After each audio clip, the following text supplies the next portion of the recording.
السلام علیکم. ان ویڈیوز کو غور سے دیکھیں. اس دوسری والی میں آنکھ کے اندر غور سے دیکھیں. دیکھیں جب روشنی تیز ہوتی ہے تو آنکھ کا جو یہ کالا حصہ ہے جسے ہم پیوپل کہتے ہیں اسے کیا ہوتا ہے؟ اور یہاں پر یہ ٹانگ خود بخود اوپر آ رہی ہے. سوال یہ ہے کہ آپ کو ان ویڈیوز میں ایک جیسا کیا نظر آیا؟ ایک چیز جو عام ہے ان سب میں وہ یہ کہ ان سب میں اسٹیمولس موجود ہے. اب آپ پوچھیں گے کہ اسٹیمولس کیا ہے؟ یہ دراصل ہمارے جسم کے ماحول میں ایک طرح کی تبدیلی ہے. مثال کے طور پر یہاں انگلی کا درجہ حرارت بدلا، یہ اسٹیمولس ہے. یہاں پر آنکھوں میں جانے والی روشنی کی مقدار بدلی، اسٹیمولس. یہاں پر گھٹنے پر دباؤ بڑھا، یہ بھی اسٹیمولس ہے. اور کیا چیز یکساں ہے یہاں؟ ہر انسان ان سب میں اپنا رد عمل ظاہر کر رہا ہے، یعنی کہ ریئیکٹ کر رہا ہے یا رسپونڈ کر رہا ہے. ان ساری ویڈیوز میں کسی نہ کسی قسم کا رد عمل یا ریئیکشن ہو رہا ہے اسٹیمولس کی وجہ سے. ٹھیک ہے، ایک چیز اور یکساں ہے ان سب میں. وہ کیا؟ وہ یہ کہ یہ سارے رسپانسز خود بخود ہو رہے ہیں، نہ کہ ان کے پیچھے کوئی سوچ ہے، نہ کوئی منصوبہ بندی. یہ خود بخود یعنی انکانشیسلی ہو رہے ہیں. یہ سارے رسپانسز انوالنٹری یعنی کہ از خود ہو رہے ہیں. تو میرے پیارے دوستوں، یہ وہ چیز ہے جسے ہم ریفلیکس ایکشن کہتے ہیں. تو یہ یہاں پر اب لکھتے ہیں ریفلیکس ایکشن. یہ کیا ہے؟ یہ ہے اسٹیمولس کو انوالنٹری رسپانس. اب ریفلیکس ایکشن کے بارے میں مزیدار بات کیا ہے؟ یہ مختلف ہوتا ہے دوسرے از خود ہونے والے عوامل یعنی کہ انوالنٹری پروسیسز سے، جیسے آپ کے دل کا دھڑکنا، آپ کا سانس لینا یا کھانے کا ہضم ہونا. یہ بھی سارے خود سے ہونے والے کام ہیں، لیکن یہاں پر ضرورت ہے اسٹیمولس کی، اور اسٹیمولس ہوگا تو ہی یہ ریفلیکس ایکشنز ہوں گے. تو یہ تھوڑا سا مختلف ہے. تو اب سوال یہ ہے کہ یہ کام کیسے کرتا ہے؟ آپ کسی بھی چیز کا رسپانس یا رد عمل کیسے دے سکتے ہیں اس کے بارے میں سوچے بغیر یا اس سے واقف ہوئے بغیر. ان ویڈیوز کو دیکھیں تو یہی پتہ لگتا ہے کہ ان میں سے کسی نے بھی اس بارے میں سوچا نہیں اور یہ خود ہی ہو گئے. تو سوال وہی آ گیا کہ یہ سب کام کیسے کرتا ہے. پتہ چلتا ہے کہ کچھ ریفلیکس ایکشنز زیادہ پیچیدہ ہوتے ہیں دوسروں سے، لیکن ہم ان کے بارے میں بات کریں گے جو ہمارے جسم میں سب سے زیادہ عام طور پر پائے جانے والے ریفلیکس ایکشنز ہیں. تو ان سب میں جو یہ والا ریفلیکس ایکشن ہے یہ سب سے زیادہ عام طور پر پایا جانے والا ہے. تو ہم اس کو پڑھتے ہیں. تو فرض کریں یہ رہا میرا ہاتھ یہاں. میں نے یہاں بائسپ مسل بھی دکھایا ہے کیونکہ یہ ہمارے لیے ضروری ہے. تو اس قسم کے ریفلیکس ایکشنز میں پتہ یہ چلتا ہے کہ صرف 3 نیورونز شامل ہوتے ہیں، صرف 3 سیلز، اور ساتھ ساتھ ہماری ریڑھ کی ہڈی یعنی کہ اسپائنل کارڈ. تو یہ ہے ایک سیکشن اسپائنل کارڈ کا، اور یہ رہی باقی کی اسپائنل کارڈ.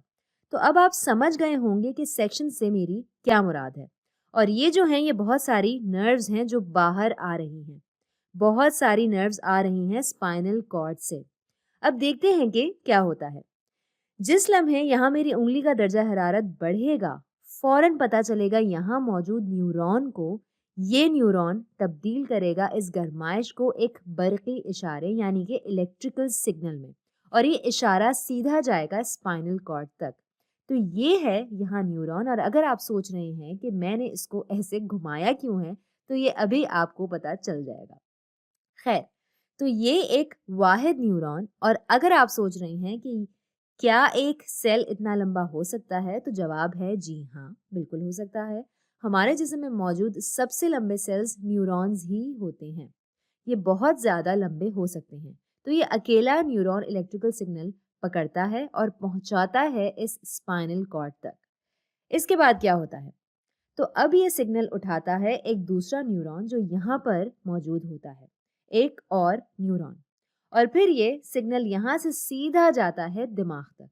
تو یہ یہاں سے جاتا ہے ایسے، اور یہ یہاں سے جاتا ہے ایسے دماغ کی طرف. یہ سب کچھ یہاں ہر وقت ہوتا رہتا ہے، یہاں کچھ مختلف نہیں ہے.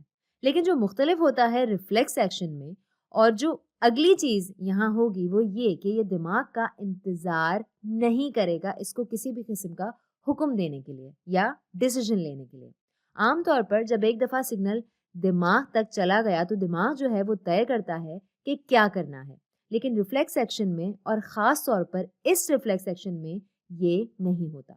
اس میں یہ ہوتا ہے کہ یہ انتظار نہیں کرتا دماغ کا کہ وہ طے کرے اور پھر حکم دے۔ تو سگنل جو ہے اس والے نیورون سے بھیجا جاتا ہے ایک دوسرے نیورون تک، یہ ہوتا ہے یہاں مختلف۔ تو سگنل جاتا ہے ایک اور نیورون تک جو سیدھا وہ سگنل لے جاتا ہے میرے اس بائسیپ مسل تک، تاکہ بجلی یا الیکٹرک کرنٹ سیدھا جائے بائسیپ تک، اور اسی وجہ سے بائسیپ کرے گا کانٹریکٹ، یعنی کہ اپنے آپ کو سکیڑے گا، اور اس وجہ سے یہ میرا ہاتھ جو ہے یہ پیچھے ہو جائے گا اور آنکھ سے دور ہو جائے گا۔ تو ریفلیکس ایکشن کی سب سے خاص بات یہی ہے کہ یہ انتظار نہیں کرتا دماغ کا کہ وہ اس کو حکم دے اور پھر یہ کام کرے۔ یہ خود بخود اور نہایت ہی تیزی کے ساتھ سیدھا اس مسل کو سگنل بھیجتا ہے اور ریفلیکس ایکشن کا عمل شروع ہو جاتا ہے۔ میں اس کے بارے میں سوچوں گی بھی نہیں اور یہ خود بخود ہو جائے گا اور میرے ہاتھ کو بچا لے گا۔ یہ ہے خصوصیت ریفلیکس ایکشن کی۔ ہمارے پاس ایک نہایت پیچیدہ دماغ ہونے کے باوجود بھی ریفلیکس ایکشن موجود ہے ہمارے پاس، چونکہ یہ ہماری بقا کے لیے بہت ضروری ہے۔ بلکہ کیا آپ حیران ہوں گے اگر میں آپ کو بتاؤں کہ ہمارے پیچیدہ دماغ سے پہلے ریفلیکس ایکشن تیار ہوا تھا اور وجود میں آیا تھا، کیونکہ یہی وہ ہیں جو ہماری بقا کو یقینی بنائیں گے۔ اب آخری چیز اس ویڈیو کی یہ کہ میں اس تصویر میں موجود ہر چیز کا نام لکھتی جاؤں اور میں ساتھ ساتھ وہ چیزیں بھی بتاتی جاؤں جو آپ کو یاد رکھنی ہوں گی۔ سب سے پہلے یہ لمبا سا نیورون جو اسٹیمولس کو محسوس کرتا ہے، اسے کہتے ہیں سینسری نیورون۔ سینسری نیورون، اور یہ والا نیورون جو مجبور کرتا ہے اس مسل کو ہلنے میں اور ہلاتا ہے آپ کا ہاتھ، اس کو کہتے ہیں موٹر نیورون۔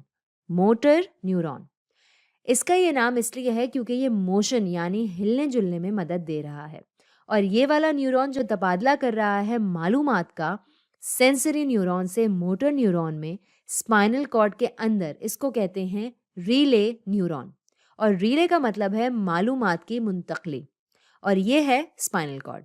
اور آخر میں جو یہ پورا راستہ جا رہا ہے جس میں سارے نیورونز موجود ہیں، اس پورے راستے کا بھی ایک نام ہے، اس کو کہتے ہیں ریفلیکس آرک۔ Reflex arc.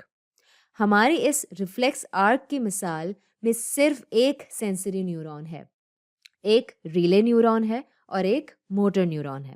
ظاہر ہے دوسری ریفلیکس آرکس میں شاید زیادہ نیورونز ہوں، کچھ میں تھوڑی موجود ہوں گی، کچھ میں شاید صرف دو، جیسا ہم نے وہ گھٹنے والی مثال دیکھی اس میں صرف 2 نیورونز ہوتے ہیں، لیکن عام طور پر پائے جانے والی ریفلیکس آرک میں 3 نیورونز ہی ہوں گے۔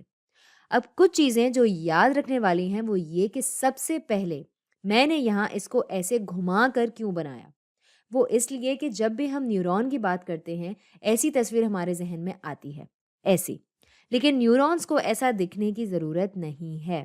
نیورونز بہت شکلوں کے ہو سکتے ہیں، نیورونز ایسے بھی دکھ سکتے ہیں اور سینسری نیورونز ایسے بھی دکھتے ہیں، سارے سینسری نیورونز ایسے نظر آتے ہیں۔ تو یہ جو یہاں میں نے مہندی کا ڈیزائن بنایا ہے واقعی میں سینسری نیورون ایسا ہی دکھتا ہے۔ اب میں اس کو یہاں سے ہٹا دیتی ہوں۔ دوسری چیز جو ہمیں یاد رکھنی چاہیے وہ یہ کہ سینسری نیورونز ہمیشہ اسپائنل کارڈ کے پیچھے جاتے ہیں، تو یہ ہے پچھلی سائیڈ اسپائنل کارڈ کی، اور موٹر نیورونز باہر آئیں گے ہمیشہ اسپائنل کارڈ کے سامنے سے۔ بس چھوٹی سی چیزیں ہیں یاد رکھنے کی۔ اچھا، تو یہاں ہوئی ہماری کہانی مکمل۔ اب کیا آپ ان سوالوں کے جواب دے سکتے ہیں؟